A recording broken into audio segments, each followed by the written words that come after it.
Today we will discuss about the conventional source of energy. This is the first lecture. Conventional source. First हम लोग जानेंगे convectional source क्या होता है, क्यों हम लोग इसका इस्तेमाल कर रहे हैं, क्या क्या इससे हम लोगों को बेनिफिट्स है. ठीक है.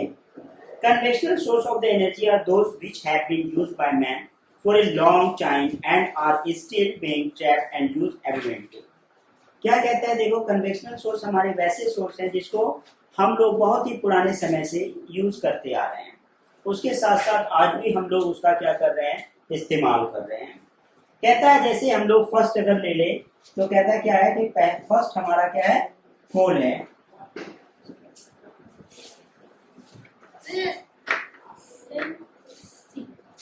चेक हो गया कोल.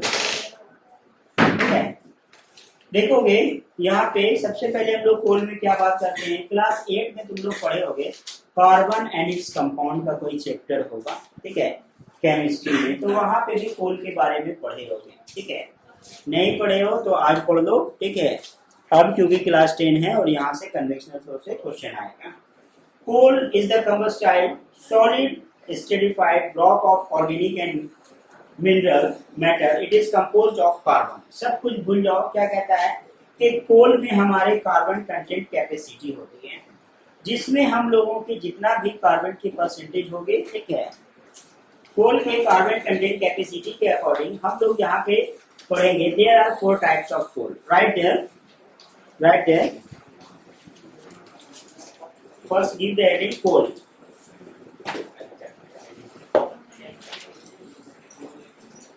कन्वेंशनल सोर्सेज ऑफ एनर्जी ना convection source of energy.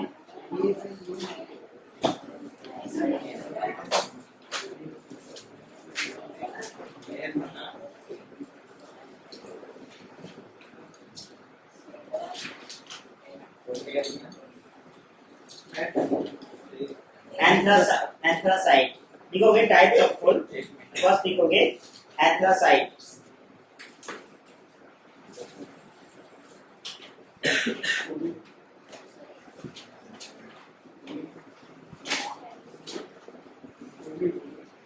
Anthracite लिखोगे 90% carbon,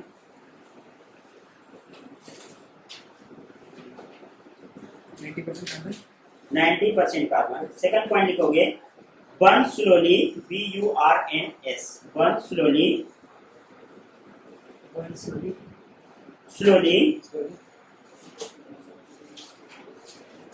without smoke. Burn slowly without smoke.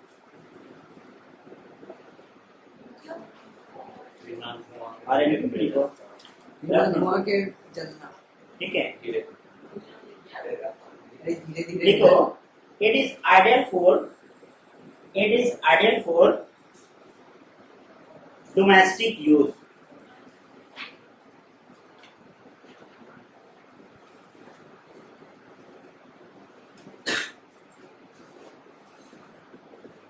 Sir it is ideal for domestic use के बाद डोमेस्टिक यूज लिखोगे बिटुमिनियस, BITUMINOUS, बिटुमिनियस.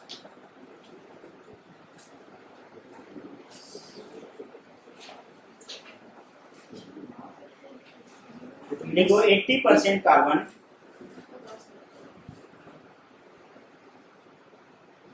80% carbon. It is used to produce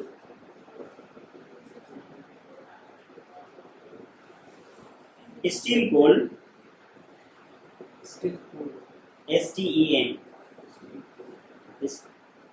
steam coal, COL.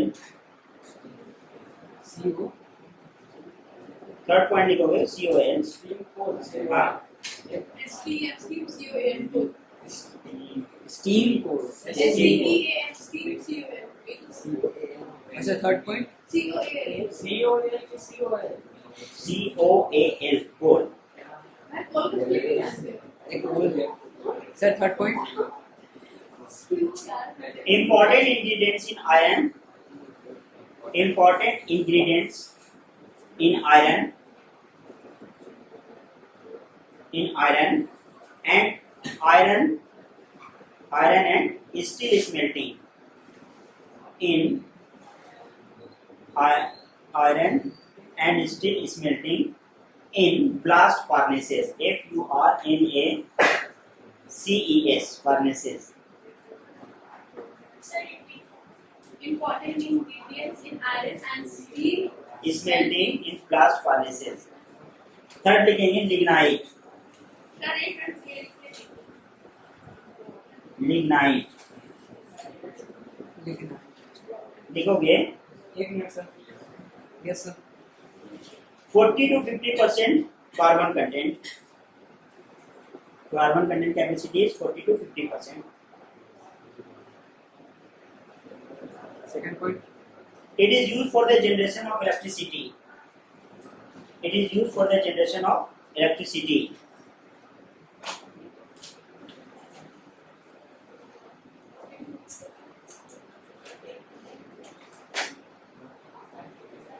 It is also known as brown coal.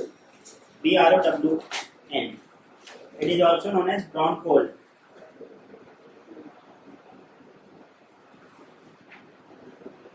Next लिखेंगे heat. PEAT. heat. Below 40% carbon content capacity is below 40%. Carbon content capacity is below 40%.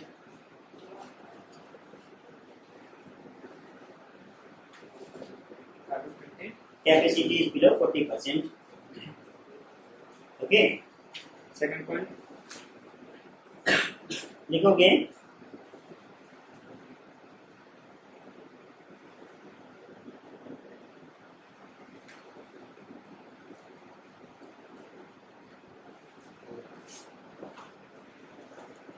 कितना point लिखे थे? एक point. Only one. Yes sir. ठीक है. It is it is also known as known as rocky coal. ROCKY. एक और Rocky coal और inferior type. और inferior type. देखोगे सबसे पहले हम लोगों का कोल होता क्लास है. में दो ही पॉइंट. हाँ, जहाँ पे हम लोग फिर हम लोग उसके लिए डिस्ट्रीब्यूशन का एक हम बनाएंगे. ठीक है. डिस्ट्रीब्यूशन में कहाँ पाया जाता है. ठीक है. जैसे डिस्ट्रीब्यूशन में अभी जो तुम लोग का टेस्ट हुआ था उसमें सबका ऑलमोस्ट ठीक ठाक मार्क्स आया था. ठीक है. लेकिन जो आप लोगों का सिविक्स वाला पोर्शन था वहाँ पे आप लोगों का काफी ज्यादा मार्क्स. ठीक है. नहीं, मैं बात कर रहा हूँ एमसीक्यू की. ठीक है. Multiple choice question. सिविक्स पढ़ ही नहीं है था. ना. वहाँ पे देखो कोल में सबसे पहले एंथ्रासाइट है. कहता है क्या 90% कार्बन कंटेंट कैपेसिटी. जितना अच्छा कार्बन, जितना कार्बन का परसेंटेज होगा उतना अच्छा वो क्या होगा. ठीक है. हम लोगों का बर्न करेगा. तो वहाँ पे कार्बन कंटेंट कैपेसिटी बहुत ही ज्यादा अधिक है. उसके साथ साथ क्या कहता है कि बिटुमिनियस पे जब हम लोग आते हैं तो बिटुमिनियस क्या कहलाता है हम लोगों का 80%. मतलब उससे उसका क्या होता है कि ग्रेडिंग यहाँ पे क्या हो जाता है, कम हो जाता है. ठीक है. उसके बाद यहाँ, उसके बाद फिर यहाँ पे अभी क्या कह रहा है एंथ्रासाइट, बिटुमिनियस, लिग्नाइट और पिट सबका कार्बन कंटेंट कैपेसिटी क्या घटता जाएगा. अब डिफरेंट डिफरेंट होंगे. किसी में देखोगे तुम कि जैसे एंथ्रासाइट ही है तो वहां पे क्या करेगा 86 to 90% या 96% इस तरह पे दे रखेगा. तो अप्रोक्सीमेटली आप 90 को पकड़ के चलिए. ठीक है. जो आपका क्या होगा टोटल ज्योग्राफी ने इस्तेमाल किया है. ठीक है. हमेशा के लिए यूनिवर्सल ट्रूथ बताया है. उसके साथ साथ क्या कहता है बिटुमिनियस कोल में आपका क्या कहता है 80% कार्बन है और ये हम लोगों का डोमेस्टिक पर्पस के लिए भी यूज किया जाता है. फर्स्ट भी हम लोगों का यूज किया जाता है लेकिन उसमें कार्बन कंटेंट कैपेसिटी बहुत ही अधिक होता है. तो हम लोग एंथ्रासाइट से ज्यादा यूज किसका करते हैं, बिटुमिनियस का. ठीक है. लिग्नाइट जो होता है इसको हम लोग कहते हैं ब्राउन कोल. ठीक है. और ये जो हम लोगों का होता है इसमें पोरस, ठीक है, मतलब छिद्र बहुत ही ज्यादा होते हैं और वो हम लोगों का जो होता है एंथ्रासाइट और बिटुमिनियस प्लेट टाइप होता है, रॉक के प्लेट्स जैसा. ठीक है. अब क्या कहता है कि जो भी हम लोगों का होता है इसके अंदर स्टीम कोल, मतलब क्या कह रहा है सबसे पहले कि तुम देखोगे कि जैसे वाटर है और स्टीम है. ठीक है. मतलब भाप जो होता है हम लोगों का, तो इसके अंदर एंडोथर्मिक हीट, ठीक है, लैटेंट हीट जिसको कहते हैं, ठीक है, बहुत ही अधिक होता है. ये हम लोगों का बर्न करता है. जनरली कॉन्फेक्शनरी शॉप वगैरह पे भी इसका इस्तेमाल बहुत ही ज्यादा किया जाता था और अभी भी किया जाता है. ठीक है. जहाँ पे इसका इस्तेमाल होता है. फिर कहता है पीट, ये क्या हम लोगों का बिल्कुल एज लाइक ए रॉक है, पत्थर है, मतलब कोयला तो है ही नहीं, ठीक है, बहुत ही इंफीरियर कोल है। तो उसके साथ साथ तुम देखोगे कि गोंडवाना कोलफील्ड्स था हम लोगों का, ठीक है, कहता है it is about 90%, 98% of the total reserve in the coal in India, ठीक है, ये टोटल क्या किया है 98% हम लोगों का रिजर्व करके रखा। अब हम लोग अगर देखेंगे कि सबसे ज्यादा हम लोगों को कोल कहाँ से प्रोवाइड किया जा रहा है, तो इसके लिए एक लिस्ट बनाया गया है, थोड़ा सा इसको टर्न कीजिए और अपनी बुक पे टिक कीजिए। झारखंड है, उड़ीसा है, मध्य प्रदेश है, छत्तीसगढ़ है, सबको भूल जाओ, कम से कम झारखंड और वेस्ट बंगाल याद रख लेना। झारखंड में रख लेना झरिया, वेस्ट बंगाल रानीगंज होगा फर्स्ट वन ही, ठीक है। Name the important coal fields of west Bengal, तो वहां पे तुम्हें बताना पड़ेगा रानीगंज, ठीक है, लिख लो झारखंड, झरिया, उड़ीसा, ठीक है, उड़ीसा संबलपुर, अभी बुक पे कर लो, मध्य प्रदेश बैतूल, छत्तीसगढ़, जो हम बोल रहे हैं उसको ही लेना, वो काफी मध्य इंटरेस्टेड है। प्रदेश का क्या? मध्य प्रदेश बैतूल, छत्तीसगढ़ कोरबा, ठीक है, कोबरा याद रखोगे तो कोरबा याद रहेगा, उड़ीसा का ठीक है, उड़ीसा का संबलपुर, आंध्र प्रदेश वेस्ट गोदावरी, ठीक है, महाराष्ट्र कंपट्टी, ठीक है, ये काफी तुम लोगों को अच्छा लगेगा वर्ड सुनने में, ठीक है, कनपट्टी है ना, तो इसलिए कंपट्टी, ठीक वही है। बोलते कान के पीछे होता है। उसके बाद यहाँ, ठीक है, तेलंगाना आदिलाबाद और वेस्ट बंगाल रानीगंज, सबको भूल जाना है, लेकिन दो को अपने हाथ में रखना है, एक झारखंड का झरिया और वेस्ट बंगाल का रानीगंज, ठीक है। अब देखो यहाँ पे एडवांटेज और डिसएडवांटेज, हर एक चीज का एडवांटेज होता है और डिसएडवांटेज होता है, जानते ही हो। Coal is used as a source of power for running machine, ठीक है, जस्ट यूज द पेंसिल, ठीक है, कोल का इस्तेमाल क्यों किया जा रहा है, पावर और रनिंग मशीन को चलाने के लिए। उसके साथ साथ कहता है coal is used for manufacturing iron and steel, iron और स्टील को मैन्युफैक्चरिंग करने में इसका इस्तेमाल किया जाता है। Coal is used as direct heat, direct heat क्या कहा जा रहा है, डोमेस्टिक पर्पस पे हम लोग डायरेक्ट क्या करते हैं, कोयले को जलाते हैं, कोल को बर्न करते हैं। उसके साथ साथ यहाँ पे थर्मल पावर प्लांट में हम लोगों का इसका क्या किया जाता है, इस्तेमाल किया जाता है, thermal power plant. Thermal power plant में क्या होता है, जैसे हम लोगों के यहाँ पे NTPC national thermal power plant, वो क्या करता है, सबसे जो बेस्ट कोल होता है, सबसे जो बेस्ट इलेक्ट्रिसिटी प्रोड्यूस करने का तरीका हो, वो कोल को ही बर्न करके सबसे बेस्ट प्रोसेस है, और जिससे इन लोग थर्मिक हीट और जिससे इलेक्ट्रिसिटी भी काफी अच्छा, हम लोगों का ये तो बहुत सारा प्रोसेस आ गया है जिसको हम लोग आगे भी पढ़ेंगे भी, विंड भी है, जियोथर्मल है, ठीक है, न्यूक्लियर है, बहुत सारा है, ठीक है। डिसएडवांटेजेस में देखोगे क्या कहता है, calorific value of coal found in India is low, calorific value जो है इंडिया में जो पाया जाता है इसका कैलोरीफिक वैल्यू काफी लो है।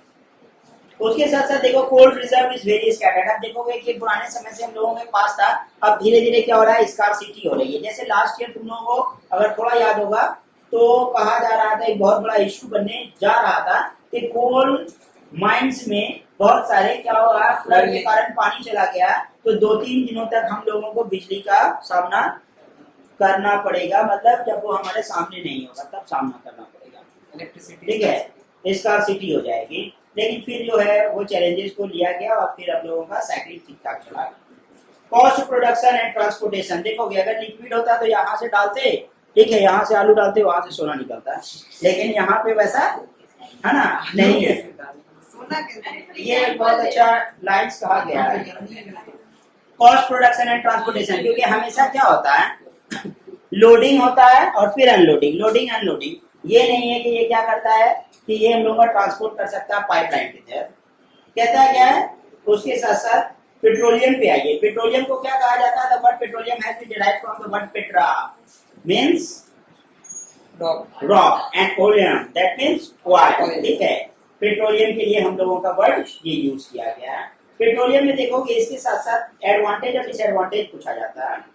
सबसे पहला एडवांटेज क्या है कि इसको हम लोग फ्यूल के लिए यूज कर रहे हैं, it is used as fuel, ठीक है।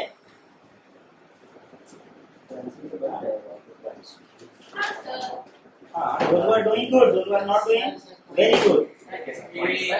Petroleum after refining is used as raw material, after refining के बाद क्या किया जाता है, इसको रॉ मटेरियल के रूप में इस्तेमाल किया जाता है। उसके साथ साथ देखोगे कि जो उसका रेसिड्यू पोर्शन होता है उससे क्या क्या है, देखोगे कार्बन ब्लैक, प्रिंटिंग इंक्स, ये सारी चीज बनाई जाती है। Petroleum is use for power generation, क्या किया जा रहा है, यूज फॉर पावर जनरेशन, ठीक है, बड़े बड़े मशीन को पावर को जनरेट करने के लिए क्या किया जा रहा है, इसका इस्तेमाल किया जा रहा है। डिसएडवांटेज अब कुछ है नहीं, लेकिन क्या कहते हैं फिर भी हम लोगों को लिखना है, तो ये क्या करेगा, पॉल्यूशन क्रिएट कर रहा होगा। Petroleum is a natural fossil fuel and non renewable, सबसे पहला तो नॉन रिन्यूएबल है, एक बार गया तो फिर आएगा नहीं। चला extracting and burning petrol generate green house gases, ठीक है। अब हम लोगों को गाड़ी भी चलानी है और फिर पेट्रोल भी बचाना है, उसके साथ साथ क्या करना है, पॉल्यूशन से भी बचना है, ऐसा कैसे चलेगा, है ना। It's cost is quite high, आज के डेट पे जो हम लोग देख रहे हैं कि डे बाय डे पेट्रोल की प्राइसेस क्या हो रही है, बढ़ रही हैं, ठीक है। उसके बाद क्या कहता है, इन्फ्लेमेबल एंड कॉज फायर, ठीक है।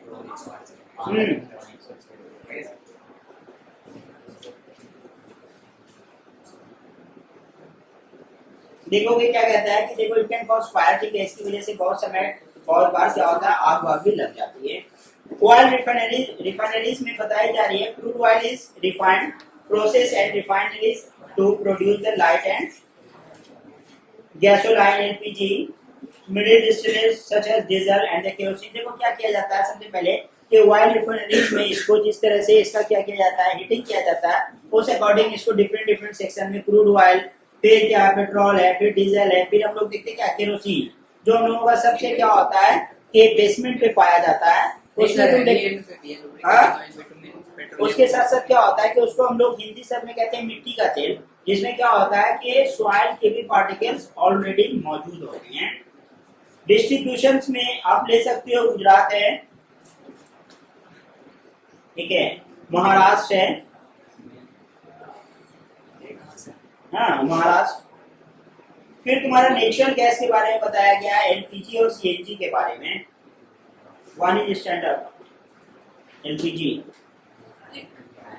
liquefied petroleum gas LPG. The gas supplied for household use is called LPG, liquefied petroleum gas, and a byproduct obtained after refining crude oil. The main component of LPG is butane and the other being propane and ethane. It is odorless, but the LPG in our domestic gas cylinder gives a foul smell. This is in fact due to ethyl mercaptan and a foul-smelling gas added to LPG, so that any leakage of LPG from the cylinder can be detected instantaneously. ठीक है, ये देखो क्या बताया जा रहा है कि लिक्विफाइड एलपीजी जो हम लोगों का क्या किया जाता है, इसको लिक्विफाइड पेट्रोलियम गैस है और ये बाय प्रोडक्ट है, ऑब्टेन किया जाता है इसको क्रूड ऑयल से। उसके साथ साथ ये हम लोगों का डोमेस्टिक पर्पस पे आज के डेट में यूज होने वाला सबसे बहुत ही ज्यादा, ठीक है, इस्तेमाल होने वाला क्या है, फ्यूल है। अब हम लोग इसके साथ साथ देख रहे हैं कि ये हम लोगों का क्या कर सकता है, मैन मेड डिजास्टर भी ला सकता है, ठीक है। कभी कभी तुम देखते हो कि क्या होता है कि एलपीजी वगैरह क्या होता है, सिलेंडर वगैरह हम लोग का बस्ट कर जाता है, फट जाता है। उसके साथ साथ देखो क्या कहा जा रहा है कि अगर हम लोग इसके लिए पाइपलाइन लगा दें, ठीक है, और यहाँ हम लोगों का हाउस हो, तो इसका ट्रांसपोर्टेशन कॉस्ट, जैसे क्या किया गया है बड़े बड़े शहरों में, मेट्रोपॉलिटन सिटीज में इसको पाइपलाइन के तहत लेकर जाया जा रहा है, ठीक है। जिस तरह से हम लोगों का वाटर पाइप है, ठीक है, वाटर ट्रांसपोर्टिंग पाइप है, उसी तरह से हम लोगों का क्या है, एलपीजी के लिए भी पाइप लगा दिया गया है, जहाँ पे हम लोगों का ये जो सिलेंडर है, ठीक है, ये जो सिलेंडर है इसका क्या किया जा रहा है, ये सिलेंडर है, ये इसका क्या किया जा रहा है, सबसे पहले ये इसका ट्रांसपोर्टेशन कॉस्ट, लोडिंग और अनलोडिंग कॉस्ट हम लोगों का क्या हो रहा है, पूरी तरह से हमारा पैसा हमारे ही पास है, ठीक है। उसके बाद देखो CNG, the gas use for running vehicles. आज के डेट में हम लोग क्या कर रहे हैं, व्हीकल्स को रन करने के लिए सीएनजी का इस्तेमाल कर रहे हैं। अभी देखोगे ये जो चार्ट दे रखा है तुम्हारा, दिग्बोई आसाम, कौन कौन सा है और काफी इंपॉर्टेंट क्यों है। सबसे फर्स्ट वन करोगे क्योंकि ये इंडिया ओल्डेस्ट रिफाइनरी है, क्या है, ये इंडिया का ओल्डेस्ट रिफाइनरी है। दूसरा गुवाहाटी रिफाइनरी, क्यों इंपॉर्टेंट है भाई, क्योंकि ये फर्स्ट पब्लिक सेक्टर था, ठीक है, क्या ये फर्स्ट पब्लिक सेक्टर है। तो गुवाहाटी रिफाइनरी कहाँ है, आसाम में।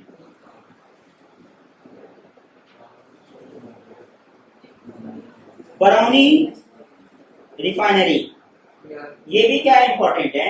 क्यों इंपॉर्टेंट है? क्योंकि रशिया और रोमानिया के कोलैबोरेशन से ये बना था। कौन सा नंबर है? आसाम 6 अच्छा बरौनी रिफाइनरी। 6 आराम से फिर लिखोगे Jamnagar refinery 15 number. It is the world largest refinery. It is the world largest refinery. क्यों इंपॉर्टेंट है? क्योंकि ये सबसे बड़ा लार्जेस्ट रिफाइनरी था और उसके साथ साथ देखो क्या है, प्राइवेट सेक्टर है। ठीक है, इसका दो फीचर्स हम लोगों का दे रखा है। 15 नंबर जामनगर रिफाइनरी।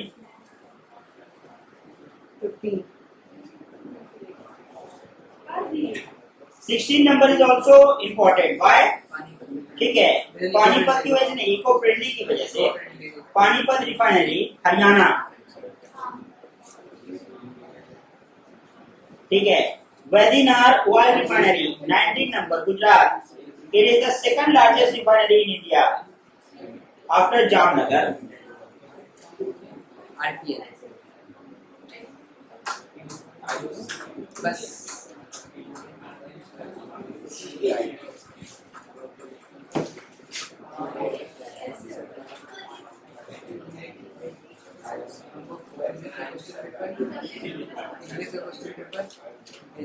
देखोगे एडवांटेज एंड डिसएडवांटेज।